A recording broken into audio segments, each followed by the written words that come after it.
It's all about humanity. About humanity.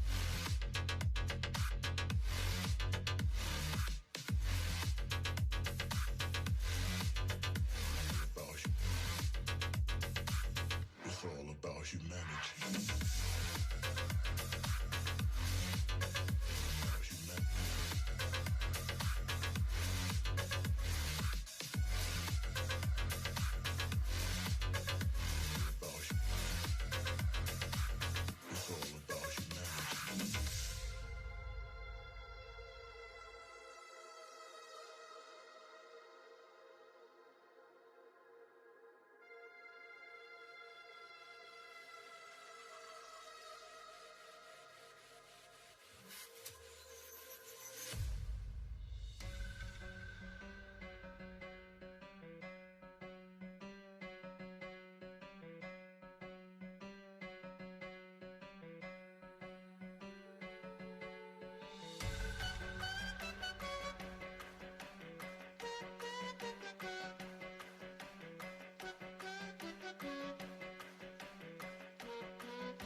and gentlemen, and welcome to another edition of the Ultra Confusion Thursday Night Hangout. Dude, Mr. Charlie, where you been the last Thursday? Let's see here. Wait, no, that was my fault. Yeah, I think you had the plague. Yes, I had the plague known as white flakes on your throat. I thought it was white spots. Well, fleckle spots that would come off and fly into the air and contaminate those around me. Jesus. Wear a mask. Well, regardless, it was highly recommended I stay away from people for 3 days. Yes. Anyway, so ladies and gentlemen, this, of course, is a Thursday Night Hangout. This is a show for you, by you, where you give us the topics that you want to discuss, and we try our best to discuss said topics. We discuss topics about video games and other nerdy, geeky things. Indeed, and I guess it would help if I introduced myself. Of course, I am your host, Charlie, and I'm joined once again by the prolific hunter himself, Ozelius. Word up! So anyways, ladies and gentlemen, I know that we've kind of been like hit and miss the last couple of Thursdays because of like weird-ass Illnesses? I almost said ailments. I'm like, what the fuck is an ailment? Ailments. Ailments. Hey, Sam. What's up? Illnesses. Illnesses. Thank you, Sam. I'm glad to be back. So anyways, we both slightly healthy, I guess. I don't know. I think it's good as we're going to be. Yeah. I know that I took, was it Saturday off from streaming? It's because I decided to pick a fight with a bald-faced hornet and lost. It got me right in the top of my my left thumb. Where did you find a hornet? The fuckers have been flying in my house. Oh, that's no bueno. That's why I had to pick a fight, because Finn, my 3-year-old, was in there. Oh dear. So I was trying to get it out, and I knocked it into a towel, and then when I tried to pick up the towel, apparently I put my thumb right where his ass was, and went. I bet there were some nice words floating around the room. Oh no, I should have been given an award because I kept it. Nice. I kept it like clean. Oh, do you see the score? Cardinals 2, Braves 3, top of the 8th. Yay! Atlanta. Oh, No, okay, we're done. Whoa. We're done. Anyway, so ladies and gentlemen, we are. Oh. Okay, I'm done. Somehow chop, bro. So anyways, ladies and gentlemen, let's jump right into the news. Now, I know that we've got quite a few bits of news to go over, so hold on to your leader hose, I guess. Okay, so let's go with the first one that we have up here, and that is Doctor Who is coming to HBO Max in 2020. The maximum experience of Doctor Who. So this is very interesting. A lot of the streaming services are now basically going after the ongoing or long series that still have a huge ass following. You know, like Friends. I can't remember who picked them up. Seinfeld was picked up by Netflix. So you're basically seeing this battle for like all these things. All the syndicated shows, basically. Yeah, and so everyone's going, "Oh my God, we're gonna go back to the time of basically doing cable." Basically, yeah. Hey. No, you get to. It's choose your own cable, though. To be fair. True.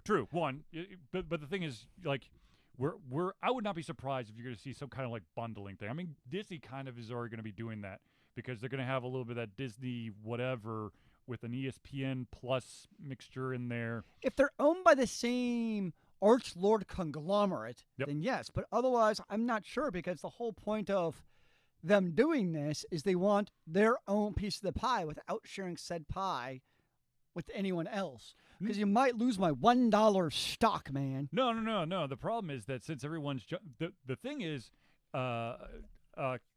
companies like NBC and Fox and or like ESPN, CBS. Disney, they actually have the cable companies by the balls, because they're like, you have to pay us this much money to get our content, but we're going to bundle a bunch of extra crap that you're going to have to push. push. That's the way it's been, yeah. So now that everyone's like, cutting the cord, they got to find a new way to bundle their crap in, because, of course, cable companies are kind of scrambling. So, of course, Comcast's a weird one because Comcast owns NBC. But the thing is, I love how everyone's going, oh, my God, what am I going to choose? Because I love this show, but I love this show. So there's this fun thing called, I know it's going to sound crazy, but physical copies. What? What are those? Yeah, so I don't have to subscribe to something because I already own the entire series. Or you like jump from one service to another. So maybe you have a HBO Max subscription for 2 months and you watch the HBO things, and then once you're done with that stuff, you can always cancel that subscription and jump to another service is also an option too. But I mean that's really what they're trying to do. They're trying to see if in the perfect world, what they're trying to do is they're trying to make you so that you jump between services. And chances are, and let's be honest, we're kind of lazy. There's going to be quite a few people out there who forget to discontinue or disconnect their subscription, and so they're getting billed for stuff that they don't use. Or you do the Netflix. I mean, not Netflix, Amazon way, where it's a added benefits. You got Amazon Prime, which of course gets all of your shipping fanciness, and you get the added benefit of all the video library. Well, okay, sorry. Let me rephrase that. When I say all of it, you get the streaming library of that stuff. No, like the free, you get their library of free stuff, but I know there's all the stuff you still have to pay for. I get that. But they have a included with Prime little gallery. Like the vast majority of the stuff that you really want, you're still going to have to. They got some good stuff. Like they got House. They have right, but the problem is, so you would think that Amazon Prime would be well rounded, right? Because it's a company that sells like shit for all ages, right? Yeah. The kid shit's oh yeah, like it's garbage. Now that I'm thinking through it, I don't remember seeing kid stuff. It's like a cartoon show that was put on general access like 15 years ago that no one knows about. Now I'll say though is I personally think I keep on saying the Amazon original content is phenomenal. Carnival Row, really good. The I'm having total brain fart in that Tom Clancy one, the spy one. It's God dang it, Reacher. Yeah, right? Whatever it is, it's really good. So I haven't watched it, but The Man in the High Castle, I've heard great things about it. So I really like the Netflix original content is very hit or miss for me. Whereas it's because Netflix has more of that. They literally just throw shit at the wall and see what sticks. Amazon does that too. You should see the amount of. I mean, the thing Hannah's is, good. We're now to the point where a lot of the let's throw stuff and see if it sticks. Oh, but you're seeing that a lot of stuff is starting to not stick. But how excited are you about Apple TV, man? The Apple streaming service. I could care less. Is anybody actually going to buy it? I'm sure. Even like diehard Apple fans, it's like Apple fans will buy it. But you look at it's so stupid. You look at the price Apple of that. on it, damn it. You look at the price of the Disney streaming service. The Disney streaming service is less than the Apple streaming service. But it says Apple. And I've already got the Apple TV. I don't have to confuse myself by utilizing an extra app. I worry about you. No, seriously, that's what the old fogies out there be like, what? I gotta do what? Well, I guess that's how I stay employed. So anyways, ladies and gentlemen, speaking of different platforms, everyone probably has heard of this platform called the PlayStation. There's a PlayStation. There's a PlayStation. Does it play Battle Stations? Maybe. I don't know. Is that a game? It probably is. But somewhere. So anyways, ladies and gentlemen, you know that we're basically on the cusp of the new release of like the next generation console. The PlayStation 5, the whatever. Xbox Mega 8. Xbox unilateral upside down galaxy reversal strategy box 0.5. I like it. So a little bit of news leaked out, or maybe is revealed, I can't remember, about the Sony PlayStation when the number 5 comes out. Usually when you see a console come out, you have this launch edition of this console. And then it's about like half a year out that then you get like the Pro console and then a redesigned console of the original one. Yeah. So Sony is actually is kind of alluding to they're going to be giving you like the awesome PlayStation 5, but then like the souped up PlayStation 5 Pro at launch. So they're already fragmenting their marketplace at launch? Yep. Fantastic. Well, I mean, it kind of makes sense because there's going to be people out there who are like, I want the extra 10 pixels to make it look special. I figure as long as both consoles can play the same games, then not that big of a deal. That's the biggest thing. As long as they all can play the same library, then whatever. Yeah, I'm not going to be. Look, at the end of the day, I have not bought. Well, first, the last PlayStation I bought was a 3, and I got one of the original ones because I liked backwards compatibility, and so the original 3 has a hardware emulation in there. And then I just have no desire to get a 4. There's quite a few games that I would love to have played, but because they're exclusives. But the last console I got was the one actually Ultra Confusion got me, which was the Xbox 360, which I've really enjoyed. But I just haven't really felt a need to purchase the Xbox One or the PS4. Like, I haven't felt like my I'm Xbox really missing One's out. still unplugged. It hasn't been plugged back in because. Like, I mean, with the PC, I just don't feel like I'm missing it. Although I do have to say, so I did purchase Zeely's bought something. Borderlands 3. Uh-oh. I played a grand total of 69 minutes. Yes. And in that time, What a weird number. Well, okay, yes.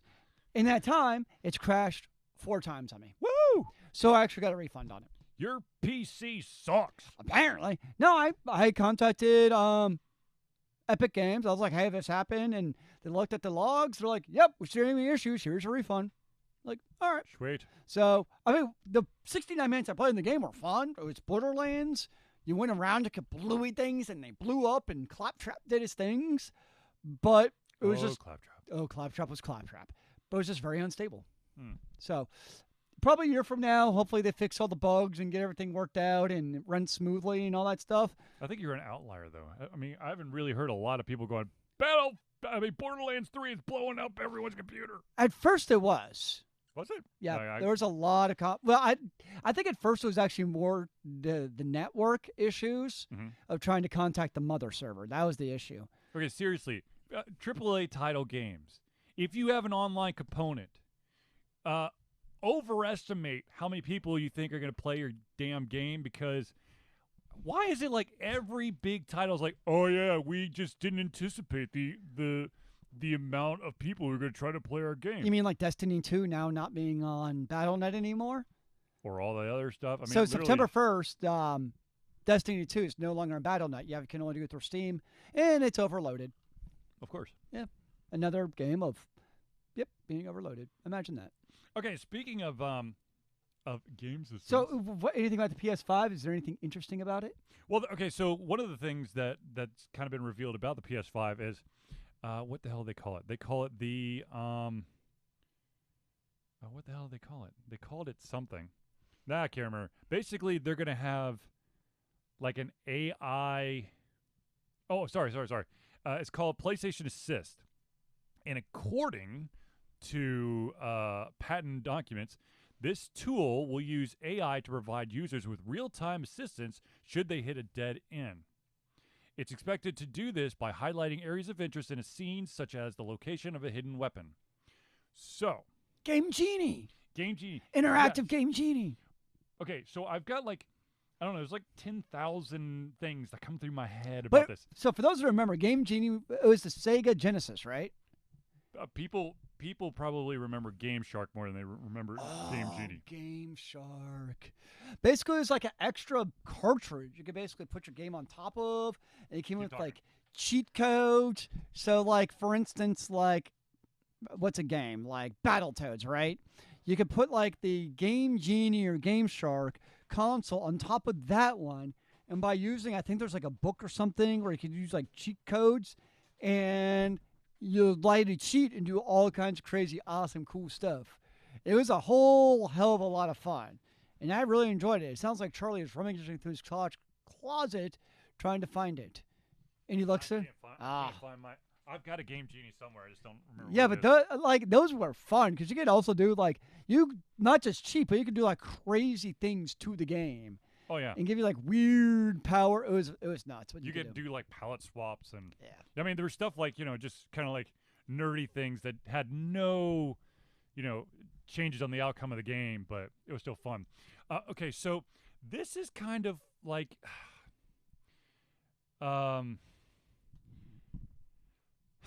don't know how I feel about this because I mentioned this on Discord and I still stand by this thought. It's basically, it's the next evolution of a walkthrough. I personally still love me some game facts. Oh my gosh. You mean reading like a George R. Martin novel just to figure out how to get through the game? There's like search things that basically will pop you right to the section where you need to go. That's you don't have to boring. read the whole damn You gotta read thing. the whole thing, man. Gotta get No, the full fuck no. experience. No, but the thing is and this is why I still like game facts over the tutorial Yeah. walkthrough videos on YouTube is I go to the specific spot of where I'm having an issue. Where on the damn video you're like, okay, it's right here. If I like scoot it back, oh, that's too far. Nope, too far. No, No, it's no, not. yeah. They just solved it. Okay, it's just frustrating. So now you're gonna have an AI that's basically going to, I guess, pick you up and hold your hand for a little bit. The question is like how there's like way too many questions for me. One, when you have this PlayStation Assist, is it literally like you hit the PlayStation button and then there's like an extra option and it just automatically?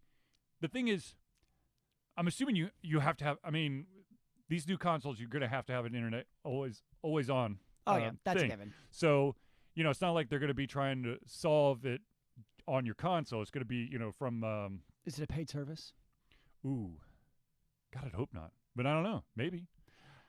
But the thing is, like, How do you feel as a developer about? Because think you created a video game with certain hints in mind, right? Like a certain way to play it, right? And it's one thing reading Dark game, Souls. No. Well, it's actually, it's one thing reading game facts or like an asymmetrical way of reading, like doing game facts or video tutorial. It's not actually interacting with the game, right? It's a asynchronous connection to help you through the game.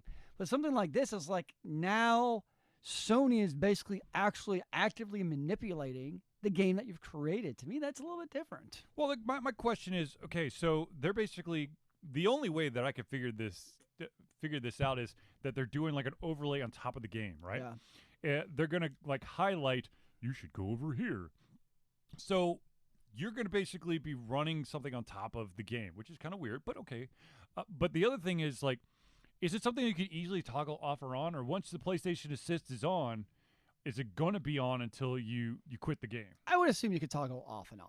And what does that do to like the quality of the The game? pixels. The Right, I mean, almighty like, pixels. Like if Ooh, you switch ooh. back and forth, is it going to crash your game? It only works on the HD version of the PS5. Oh, for Christ's sakes!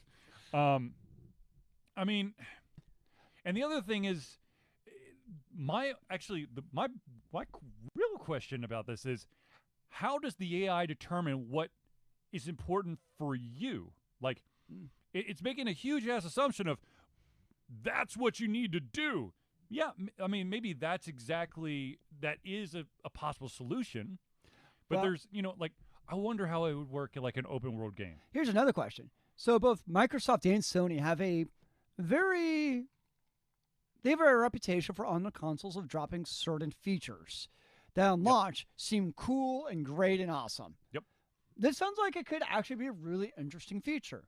But to me, if I'm thinking about buying PS5 versus Xbox 720, I'm just going to call it that, right? Yep.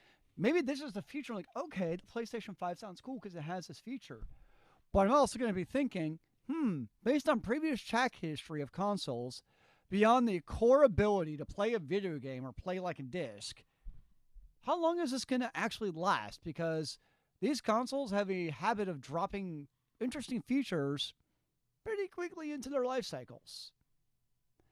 And if it's like one of those like AI always on things, is it something that's only going to be like really active for the life cycle of the PS5? And then basically, excuse me, at some point it's inevitably disbanded? That's where my skepticism is. Okay, hold on.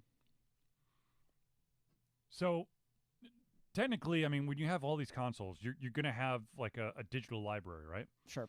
So, and no offense, but there's going to be a shit ton of shovelware on every single platform. Oh, yeah. So, the AI assist will have to figure out all that stuff, right? Even if like the game sold, I don't know, 2,000 copies, which I know it sounds like a huge number, but It's when you not think about the for video PlayStation games. 5s sales. That's probably gonna be like the 100,000s easy, like opening week. So 2,000 copies of a game is like a drop in the bucket. Are they actually going to hold space on a server for AI assist for this game that no one's playing? My assumption is, Or is it like a time thing where after a certain amount of time they drop the AI assistance for that game? I bet that's true. I also bet it's based on the popularity of the game. I would not imagine it's going to be for every video game ever made. It's just going to probably be bigger games, would be my assumption, is where they devote those resources. So the indies are basically get like kneed in the nuts. Unless it's like a big time indie that, becomes popular. But for the most part, that'd be my assumption, yes. I don't know if I like that. I mean, I think it should be all or nothing. I don't think it's like this game, yes. That game, yes. No.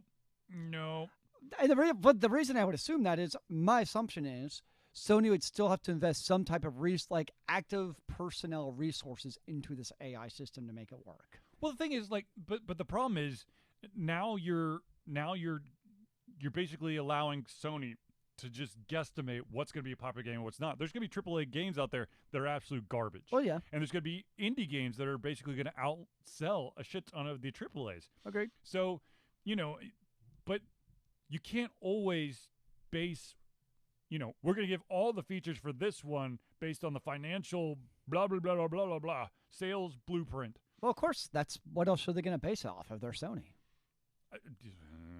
Anyways, there are a couple theories to how this will work. Okay. One of them is developers could upload blueprints detailing how to complete each level. Okay, that makes sense. No. Yes. What the fuck would you do that for? Because then the developer is the one who's choosing what the AI assist does.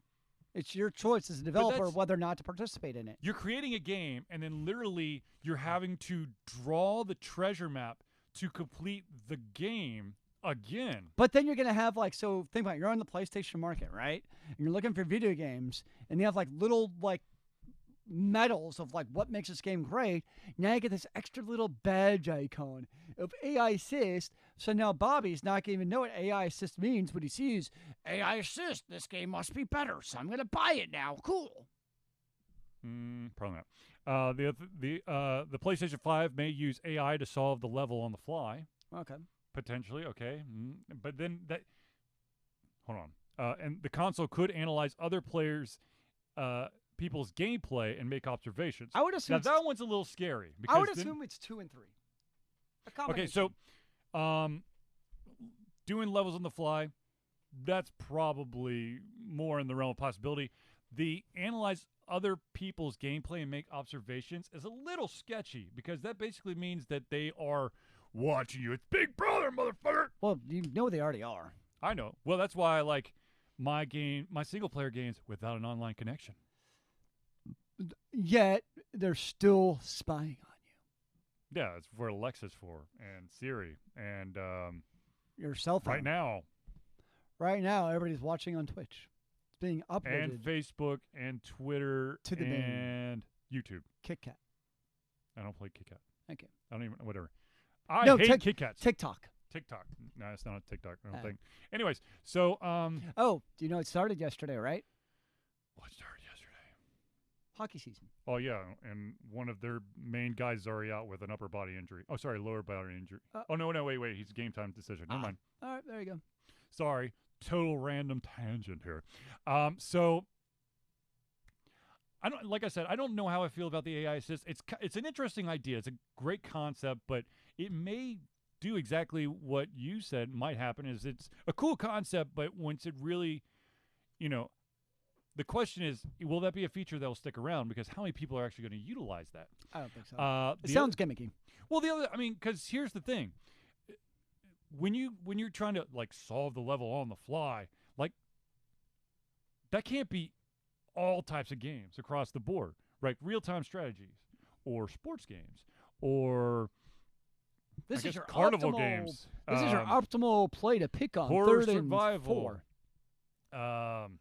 Multiplayer battle royale. I mean, there's yeah. We'll just have to see. Who knows? Yeah, it's a very interesting thing. Now, we have been talking about different gaming platforms, so I would be terrible if I left out the interesting development that's happening in France. Francis? French court says that Valve must allow Steam users to resell games. No. Yes. No. Yes. No. Yes. No. Yep. No. Yep. I'm in favor of reselling games. If there's a way of doing it. There's no way to do it. Yeah, why not? Okay, so. Look, there's a reason why all the developers wanted to go to a digital platform. It's because then they can actually get their money. So if I'm. Because you're going back to the GameStop model just without the brick and mortar store. Yay! No! Yes! No! Yes! No! Yes! No! First sale doctrine, man. Why not? Because basically any indie developer will die. That's not my problem. I want to buy games for cheap. You must leave now. Okay. It's called Steam sales, you motherfucker. That's games for cheap. And they're one-time buys. It's like, so I bought a bunch of music on iTunes, so I'm going to sell it to you. I think I should be able to. Apple wouldn't. No. I think I should. Why not? It's no different to me than reselling a physical good. To me, digital and physical are the same in that regard.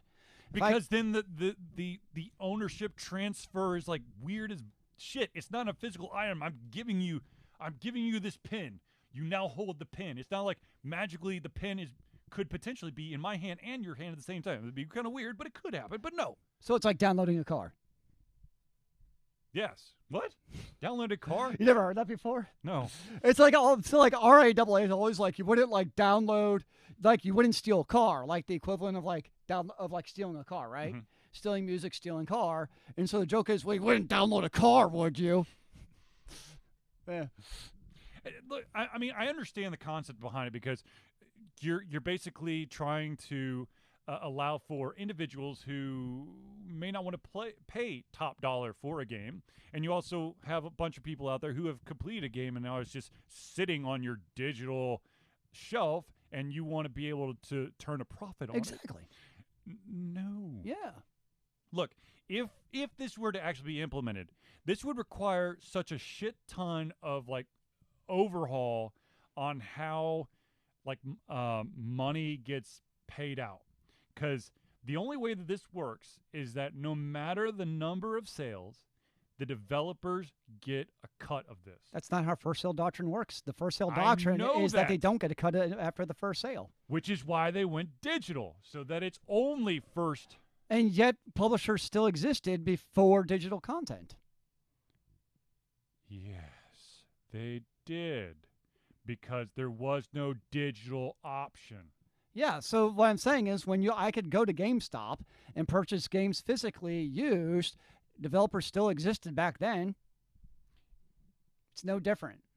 Actually, it's a shit ton different. How so? Because the amount of money it requires to make a game now than in like when did we get King's Bounty? That was 90, 98?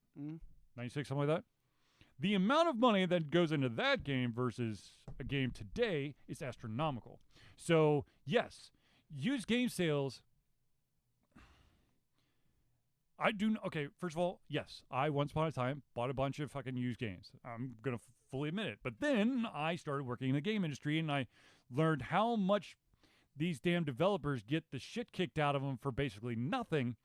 And then me trying to buy used games was a no-go for me because these developers literally, yes, technically, sure, yeah, resell the game. Woo! Yay! But you're going to close the fucking studio now. It's different now than it is then. Then the market will adjust eventually, just like anything else in capitalism. It adjusts, and then the production There'll be no cost. games. There'll be games. There'll just be a different production value. It'll be Madden with microtransactions.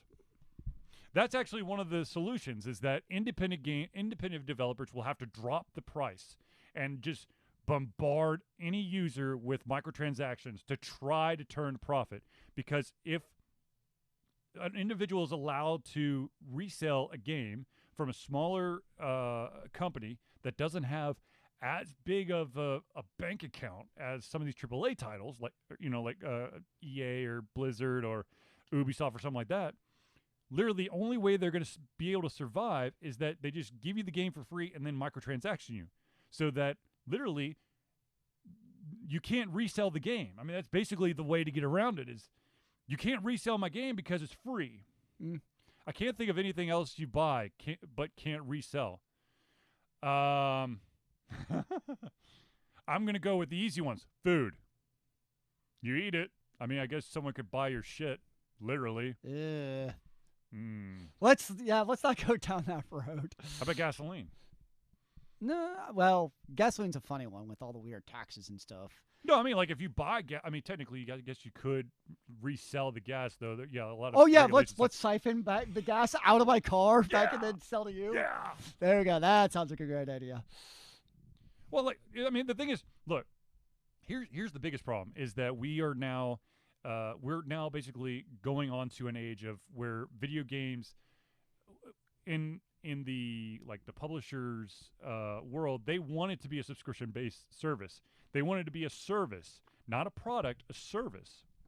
So if it becomes a service and not a product, then there is no resale. That I would agree with that, and that's a different business model to adjust, and that's fine because they've adjusted to the marketplace. But yet again, the problem is that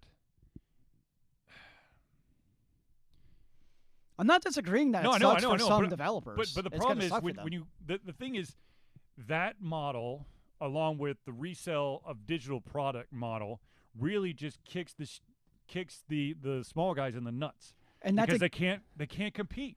Well, how do you think why do you think you don't see small manufacturers in other markets? It's because of the same thing. There's a lot of markets where they would love to not have. I mean, the biggest one is cars. I'm sure Nissan, Ford would love you not to resell your car.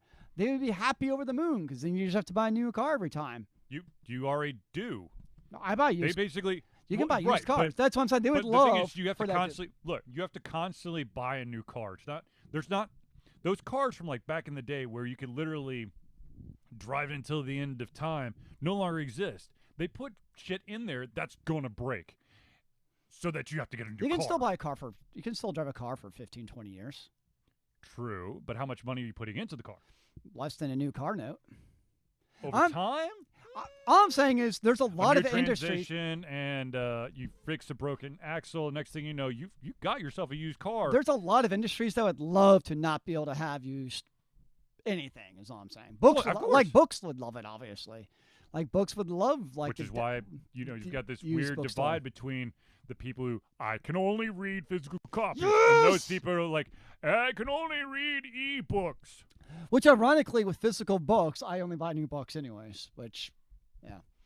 Actually, how do you get a used book? It's like a mom and pop shop or library now, right? Books A Million. Where the hell's a Books A Million? There's actually two near me in East Cobb, ironically. No, it's not Books A Million. Is it Books A Million? No, there's two near me. They're used bookstores, but they sell other stuff, dude. They also sell like board games. They sell a lot of vinyls. A lot of just weird used things. And 75% of the stores use books, but they sell other stuff too. It's a franchise store? There's a couple of them, yeah. I think it's Books A Million. That's weird.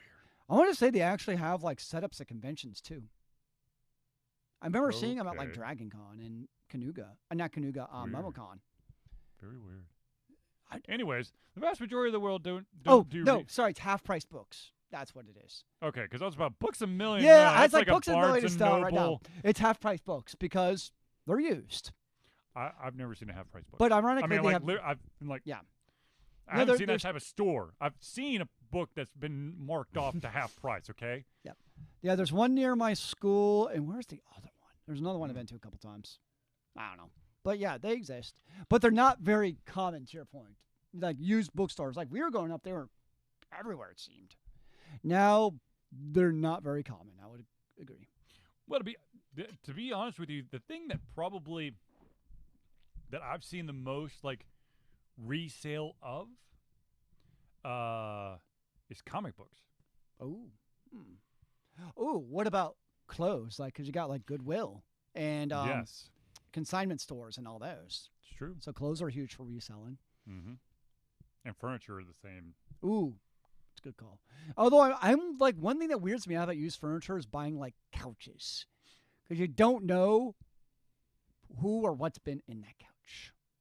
Someone's literally inside your couch? That's kind of creepy. Weirder things have happened, man. I know. There's weird Weirder things. things. Like, good solid table. It's wood. Okay, you can clean that. But what was on there before it was clean? Oh, that's a good point. Don't bring a black light. Shit, now I'm going to go home and use a backlight on the table your mom gave me. It's probably going to be like red wine stains. If anything. Because I think she got it from her mom. Really? I think so. Nice.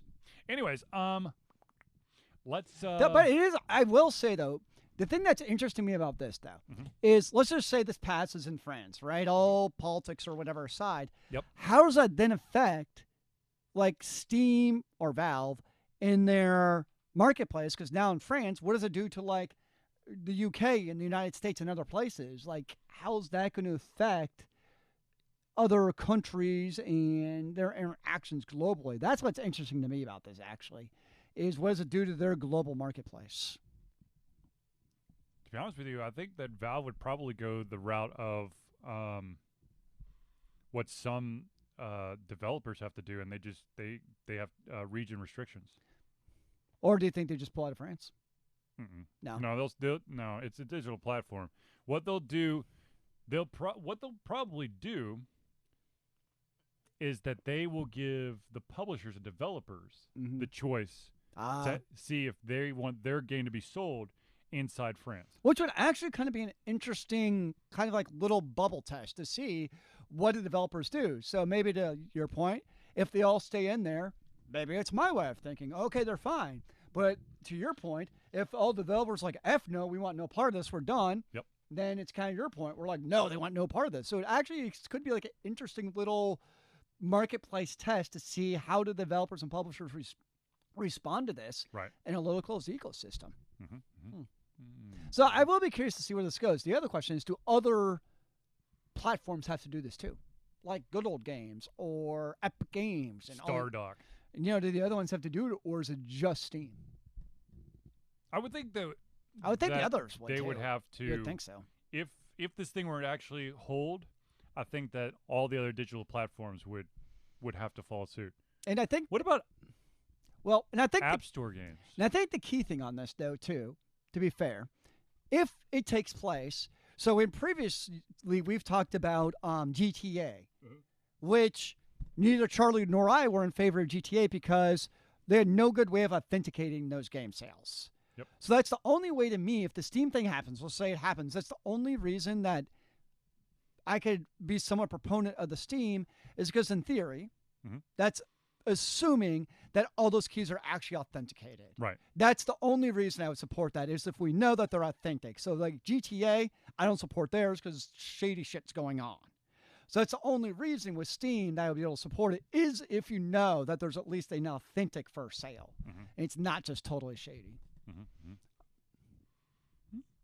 So I'll be curious to see what happens. I do like. I just thought about this. What about like mobile games and Ooh. whatnot? Oh, I mean, could you imagine this thing like being able to go like? But then what happens to, like, all your microtransactions and stuff? Too? Right, that's my question. I mean, the vast Ooh. majority of the mobile marketplace Ooh. is free to play with microtransactions. Well, I don't want to play the game anymore. Can you resell your microtransactions? Can you resell a game with your built-in microtransactions for some sort of return? That's an intriguing question. That would be insane. It would be interesting. Talk about a return on investment. I know. Still, I don't. Ooh. That's dicey. Not gonna lie. Ooh. Oh, that's good. Okay. Anyway, so ladies and gentlemen, let's do a quick rundown of. There's a couple of things that I need to announce. One, ladies and gentlemen, of course, this is going to be our 8th year of participating in Extra Life. Extra Life is this amazing charity event that we do every single year. That's for Extra Life. Yeah. I knew it said Extra Life somewhere. Yeah. That's the second reward I've gotten for. And it has G Fuel energy formula. I'm scared to death of that stuff. Anyways, Extra Life, we're doing it for 8th year. We're trying to raise money. If you have the ability to donate money to this lovely cause, we are playing for the Children's Healthcare of Atlanta. all you got to do is go to extra-life.org and type in Alter Confusion. You can find our donation page there, and then you can donate any amount that you would like. Any amount is awesome. Goes to the kids. And, of course, you know. What if I don't like kids? You don't have to have kids. You're trying to help kids. But they're smelly they're just smelly. Think about it this way. You could fix the kids who are broken. That sounds wrong. But look, the money goes towards a very, noble cause. It's to help all those kids. And I've spent a shit ton of time at Children's Healthcare myself, my sisters, and both my sons now. They're CHOA experts. Yes. Anywho, so if you have the ability to donate, please go to extra-life.org and put in the search Altered Confusion. Indeed.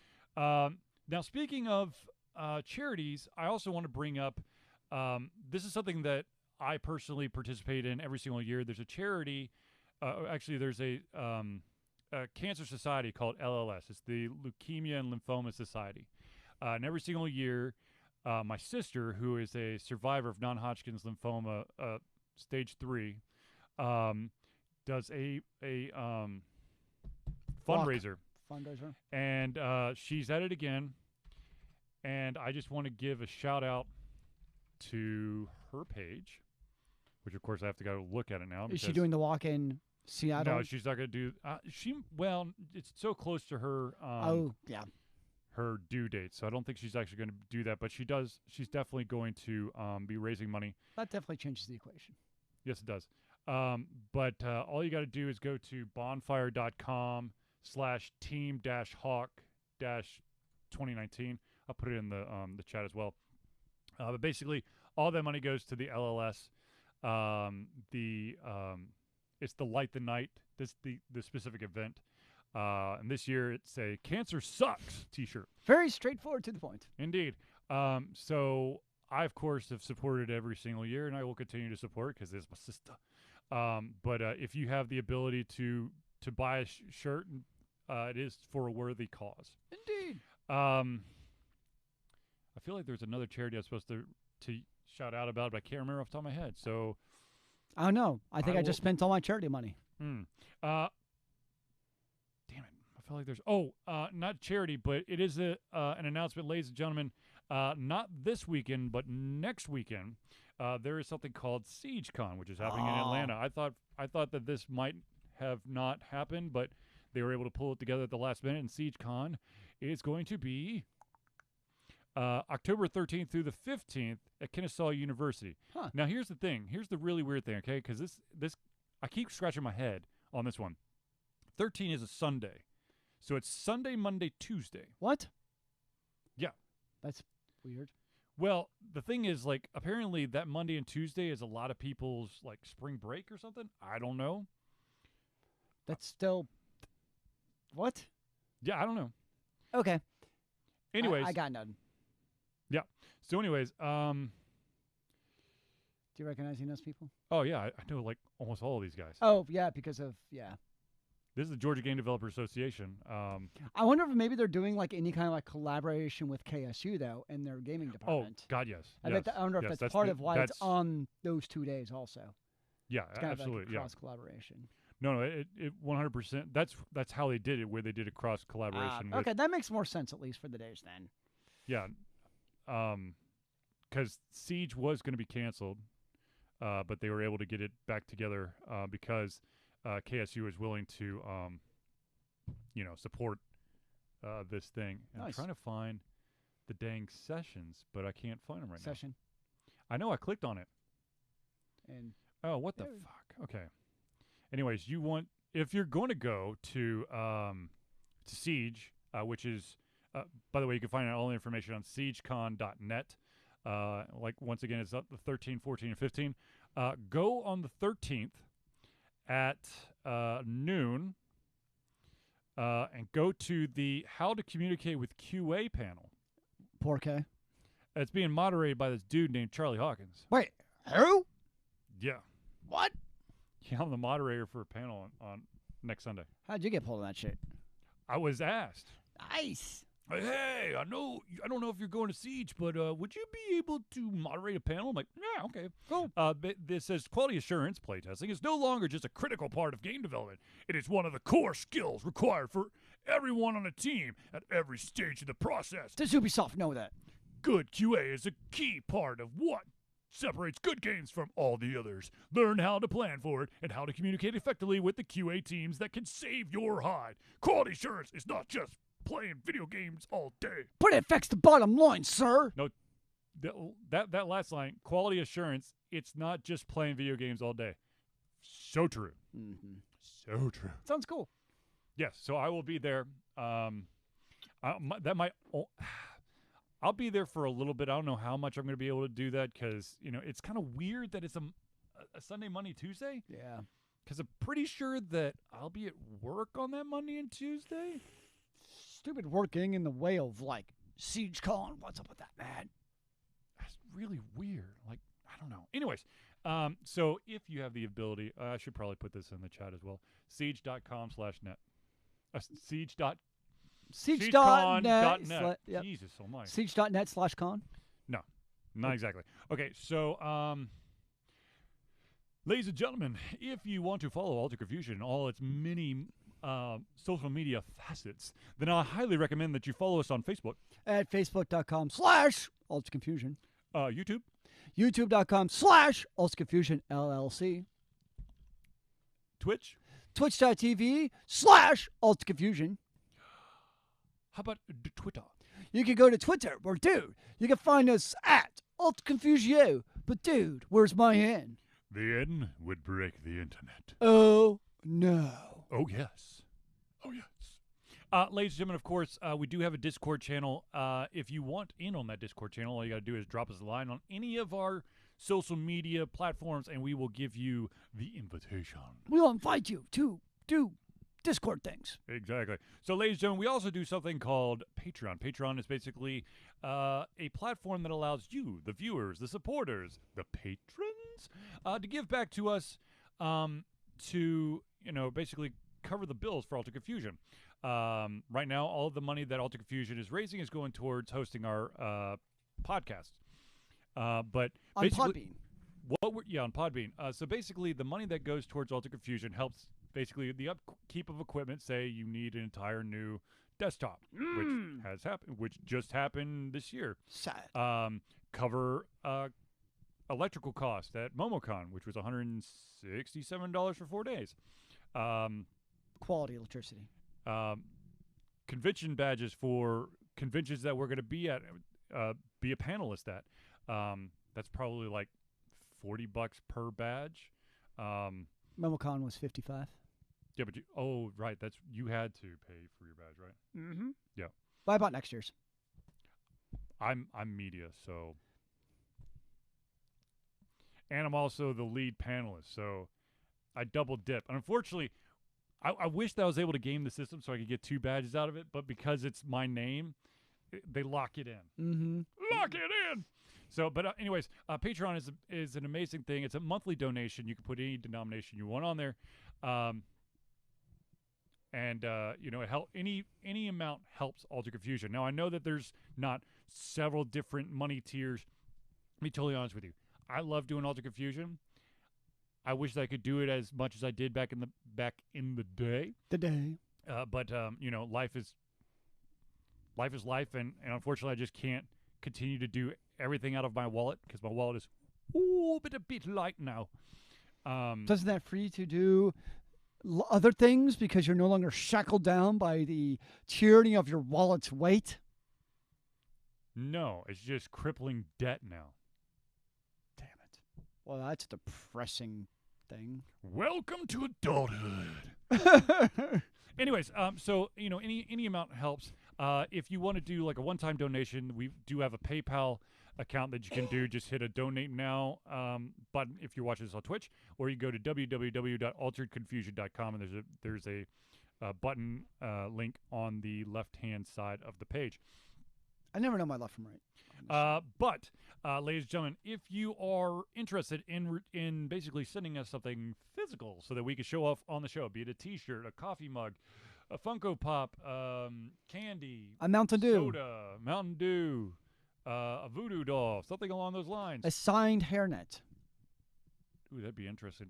You would have to like bronze it and then sign it, right? The same. People out there got skills, man. Anyway, so if you want to send us something in the mail that we can show off on our show, all you got to do is send your stuff to 1551 Dunwoody Village Parkway. That's number 88276. That's the most important part of well, actually, the whole thing is very important. But you have to put the number 88276 there because that's the actual P.O. box. If you don't put the P.O. box, it goes to the post office proper, and it will be returned to you within 2 or 3 business days. So go to 1551 Dunwoody Village Parkway, number 88276, Dunwoody, Georgia, 30338. Remember, make sure it's completely anonymous so Charlie has no idea who he's from. Yes, so everyone could think that I'm trying to game everyone's...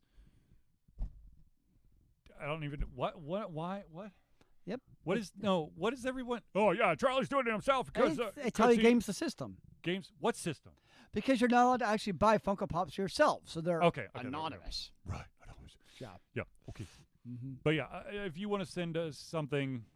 Actually, you know what? Go ahead and start sending Zelia stuff so it really doesn't look like I'm buying my own shit. Remember, I don't collect Funko Pops. I just collect cat toys. Oh, that's going to be a weird-ass shit coming in the mailbox. Well, I'm a weird-ass person. It works. Anyways, ladies and gentlemen. Or comfortable fleece blankets. I like those too. Sure. Or pocket watches. I like pocket watches. When the hell's the last time you wore a pocket watch? I don't actually put them in my pocket. I just think they're fun to play with. I have cell phones. Like, there's no point in actually having a pocket watch. They're just fun to have. You could just, like, put them in, like, a glass case and just stare at them longingly? What the hell? It's no different than your Funko Pops just chilling around your house. Hey, I like to reorganize them every once in a while. Mm-hmm. I do. I also constantly look at the price changes to see how my Funkos are doing. Or you could just invest in your IRA like normal people. Oh, no, I have one. I have a rollover. Excellent. Yeah, I did adult a little bit. My God, man. That's a little bit. That's a little bit. Let's be honest, it's overrated. What, an IRA? No. IRAs are actually very useful at our age. 401k? Let's say the adulting thing. A 305B? I'm actually excited. This is the second year in a row I'm maxing out my IRA. You're doing a resistance army? Oopsie daisy. Only in France, so I can sell my video games. Yeah. Cardinals. What? What? Wow, that bullpen fell apart. Welcome to Atlanta, where your expectations are high in the clouds, and reality is like getting punched in the nuts. Woo! Yes. yeah. That's Atlanta Sports 101, my friend. Speaking of Atlanta sports, Unless you're an MLS fan. yeah, well, yeah, Because Atlanta actually won last year. that's true. And in the second season of the Overwatch Pro League, the Atlanta Reign were able to turn it around near the end of the season and came in 4th place. I did not know that. Yep. Nice. Now, the unfortunate thing is that the overall winners, the San Francisco Shock, basically started steamrolling everyone in the grand finals. And the point of when they said shit really turned around, or they had their like come to Jesus moment, was when Atlanta upset them in an earlier playoff bracket, and then they never lost again. So like, this is what made us this awesome, when Atlanta decided to piss on our cornflakes, and then we pissed on everyone else's. And it was a mighty good piss. That's disgusting. So are your cornflakes. That's even more disgusting. I don't eat cornflakes. Probably because somebody peed in them. Okay, this is getting a little dark. I feel like there was something else I'm supposed to say. Like, it's been like 2 weeks. Is it only been 2 weeks or has it been 3 weeks? I can't even remember now. I'm like, there's too much going on. My brain can't take it. We had like a week off, a week, last week, which I wasn't here, now this week. So I think that's why it's so like. I don't know. But anyways. In theory, I should be around until Thanksgiving. Eureka. I, in Which is theory, will... 5 whole weeks. Wait, don't you have something coming up? Potentially. Oh, yeah, you definitely do. Potentially. Potentially. Well, As soon as my sister goes into labor, I'm gone. I say there's no potentially. It's going to happen. We Right, just yeah, don't know when. No, it's not. I mean, yeah, potentially I could miss a Thursday. How long do you plan staying away once you know? I'll basically. So if it's like a if it's like a Wednesday, then I'm going to do like Wednesday, Thursday, Friday. Mm-hmm. If it's a Tuesday, then it gets a little bit because it's basically how many vacation days do I have? Ah, yes. So if it's a Monday, I'm basically fucked because I'll probably just go Monday, Tuesday, Wednesday, and then have to come back. Ah. But if it's like, a Wednesday, then I could do like, come back Sunday night. Yeah, it makes sense. So, but. So she needs to plan ahead, is what you're saying. Right. Hold it in, woman. Another 24 hours, please. You got this. You got this. No, You've waited this long. You can wait another couple hours. I'm just excited because, I'm going to be an uncle again. So. Yay. And I know it's going to be another nephew. Yay. Somebody else. Now I have 2 nephews and a niece. Somebody else to teach basketball. Yes. But hell, we'll have enough for a starting 5 now. I would say she could teach some basketball. Yeah, that's true. My sister does know some hoops. She's got ups. I heard she played some Dominique Wilkins at one time. Yeah, actually, she had like a one-on-one session with Dominic. Yeah. Lucky girl. But then again, she did it through LLS. So she, survived leukemia to play one-on-one with Dominic. So she deserved it. Yes. I'm gonna, Yeah. Can't fault her for that one. Indeed. So, Zelius, are there any games you've been playing? Well, like I said, I tried Borderlands 3. Yes, besides crashing your computer constantly. Yes. It was a good game when I played. Is there any other games you're playing that you might actually be able to play? Not currently, no. I'm playing the game of not trying to get sick and die. It's a good game. And the game of robots. Pretty good game. Yes. Real interactive games, sir. I beat Battle Chasers. How'd it go? Just a shade under 60 hours.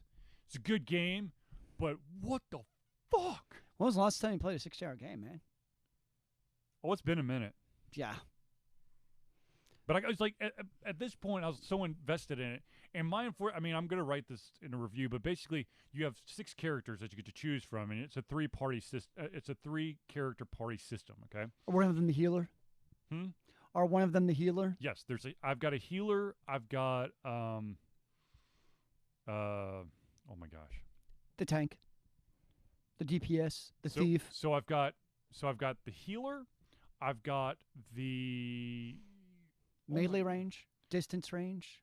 All right, Slick, give me a second. I'm trying to do this in my head, okay? So I've got the healer, who's also the tank. Ooh. It's a tankish healer, okay? Then I've got my super duper damage guy, and then the last one is kind of like, for lack of a better term, it's more like a bard.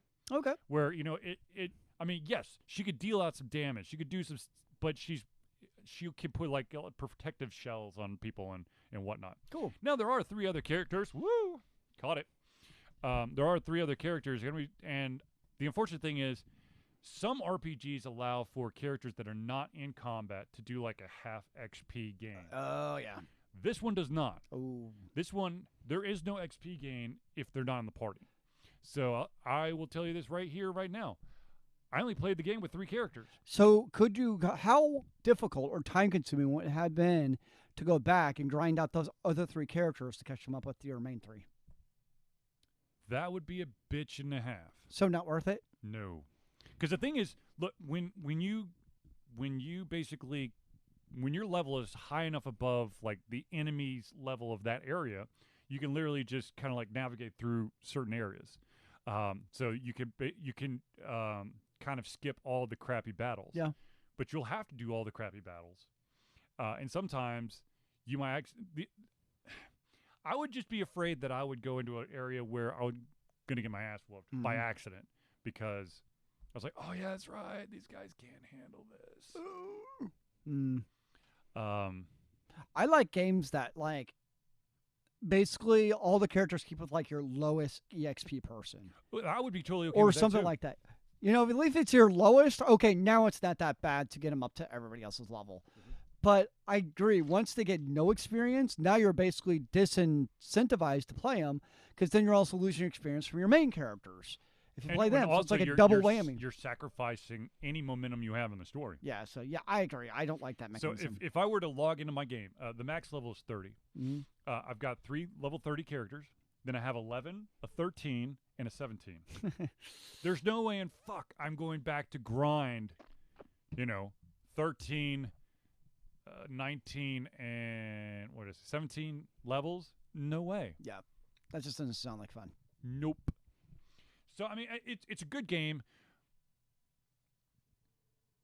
But, oh my fucking God. The ending. Bad. Was That's there? not an ending. Was there? Oh, did it set itself up for a sequel? No. No. I don't know what the fuck it did. You're like, ha ha ha. Oh, credits. Like, What? what just happened? I was like, okay, maybe it's something like after the credits. It's like the next chapter. Ooh.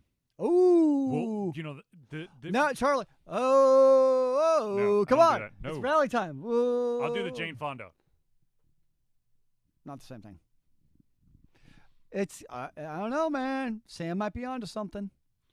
What's the so I need to I've gotten an outline of what I want to write for the review. My biggest issue with this game, besides the fact that my characters don't like level up or gain any experience period if they're not in my party, Yep. is as the game progresses, you're going to unlock these like recipe books. And these recipe books basically unlock the ability to build like a certain level set of armor or items or trinkets Sure. or weapons. But for some weird ass fucking reason, you have to buy the damn book, Okay. exit out of the store completely, open up your inventory, select the book, and then it opens up a sub menu going, would you like your characters to read this book so you can make weapons? I'm like, why the fuck would I have bought the book in the first place? Like, what else could you have possibly done with the book? And it's a one-time item. It's not like I can't resell it. It's not like, It's not like Steam in France where I could go resell it to somebody else for a higher it's the value. stupidest thing. Like, Just I- you're going to use it, so use it. yeah, like it should automatically go, oh, yes, you've now bought the ability. Because the thing is, like, you have to level up, you have to improve or upgrade these, the potion shop, the enchantment shop, and the forge a couple times before you can actually create your stuff there. Sure. The vast majority early in the game, you basically have to stumble upon like the forge or the enchanter's table or the potion cauldron in a dungeon. Okay. But after you progress far enough, then you could do it in town.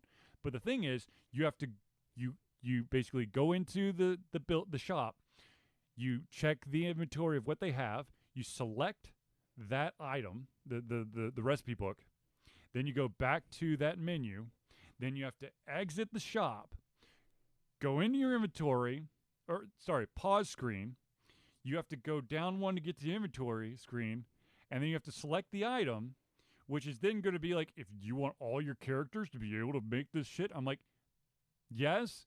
And then you have to click that twice, and then it comes back out. Then you go back into the damn shop, and then select the forge or whatever thing, and then you get to select it. That's way too many fucking steps. Was this on the Wii? Switch, Switch. but it's also on PC, and it's got the same mechanics. Gotcha. Battle Chasers. Yeah, I mean, don't get me wrong, it's a great game. I mean, I loved the characters. It's the turn-based game, right? Yeah. It was The combat I hate. It's not that bad. I mean, the thing is, like, if it was literally like this person's going to go, then that person's going to go, then this person's going to go, and then that person, and there's no variety, Yeah. yes, that gets old. But you have these abilities that they have like speed variables to them. Like if you fast, Sure. you might be able to do it immediately, or it might take some time. Yeah. And you could see the action progression meter on the side. Mm. So you could kind of like find, am I going to be able to do this before shit's going to hit the It's fan? like an extra layer strategy. Yes. That's cool.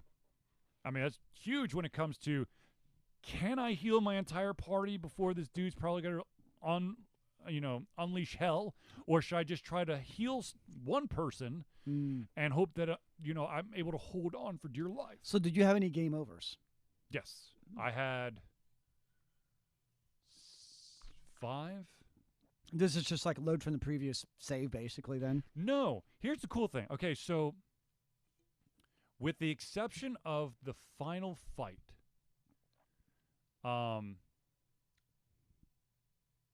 what will happen is if you die, you'll go back to town, and they will take a percentage of your overall gold balance. yeah. But the interesting thing is that each dungeon has 3 types, like 3 difficulties. There's like the normal, the heroic, and then the legendary. Legendary. Heroic, the normal and the heroic one. If you die, you can come back in and basically start from the beginning of the dungeon, but nothing. But it's going to be the same dungeon. There's like it's going to save your progress. Continue where you left off. Yeah. However, if you do legendary, it resets the entire thing. If you That's die, reasonable. I mean, Which that's is the whole absolutely point of right. legendaries. It's like extra, and you get extra loot. I'm guessing out of there too. you get it's they do the color combo of like if you do it this, you get the green, you get the green treasure chest or the blue treasure chest or the purple treasure chest. Sure. So I mean, yeah, I really enjoyed it. There were a couple like times where, I mean, there's one side quest that I have no fucking idea how the hell to beat it, because you have to like collect these certain items to make this guy appear. But I'm like, I think I have them, but I don't even know where the fuck to go to make this dude appear. So I'm like, you know what, screw it. I'll just continue with the story. And then I end up beating, I guess, what they consider the end of the game. With the terrible. It's because you didn't do that one quest, man. No, God, this guy, no, it had nothing to do with that. That's no. The thing is, like, they have a nice fishing mechanic in there, but at the end of the day, with the exception of like one specific side quest,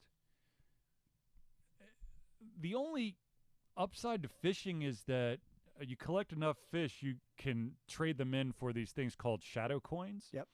And the shadow coins, there's one character called the Collector, and he's got like these unique items that for sale that he only take shadow coins for. And most of the shadow coin stuff, you're not really going to need to do it. I mean, you could do it. Yep. You could get your alt skins. I got you. That way. You don't have to, though.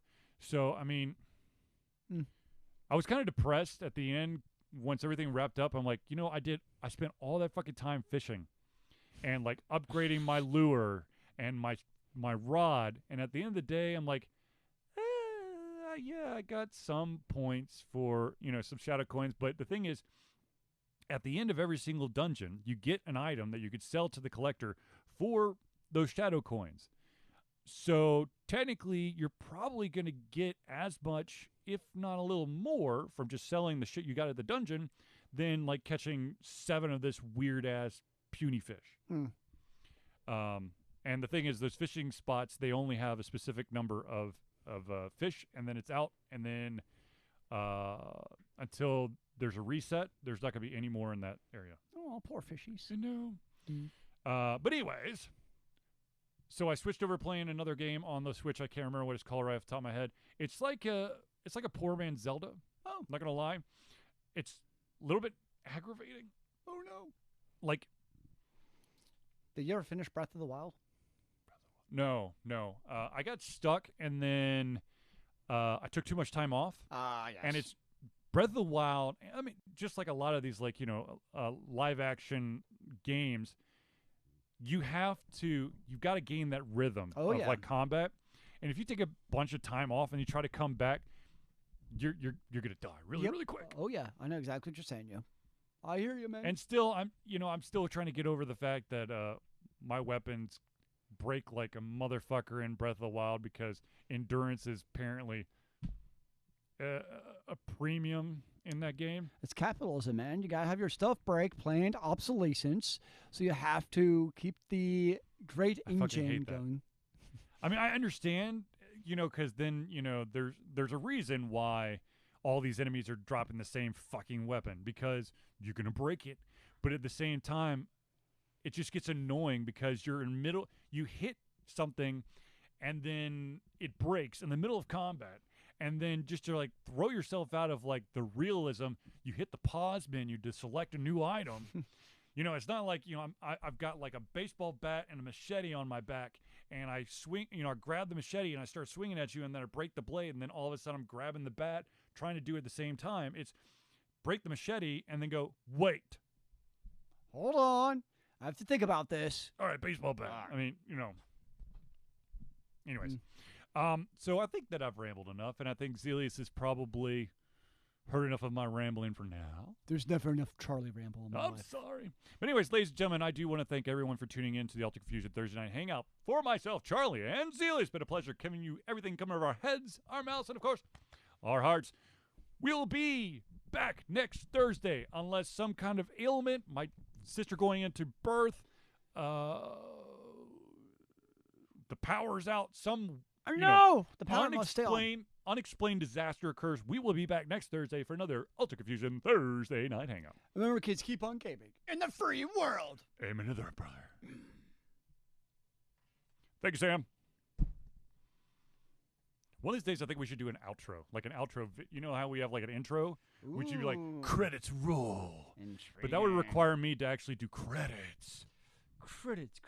And I still, every single day, every single time it's a Thursday, I'm like, you know what?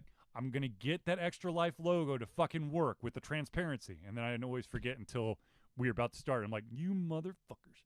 No! We lost. By 1. Oh, man. You sons of 3 bitches! I leave now and go kill baby seal. Don't kill the baby seals, man. Whatever do you? I don't know.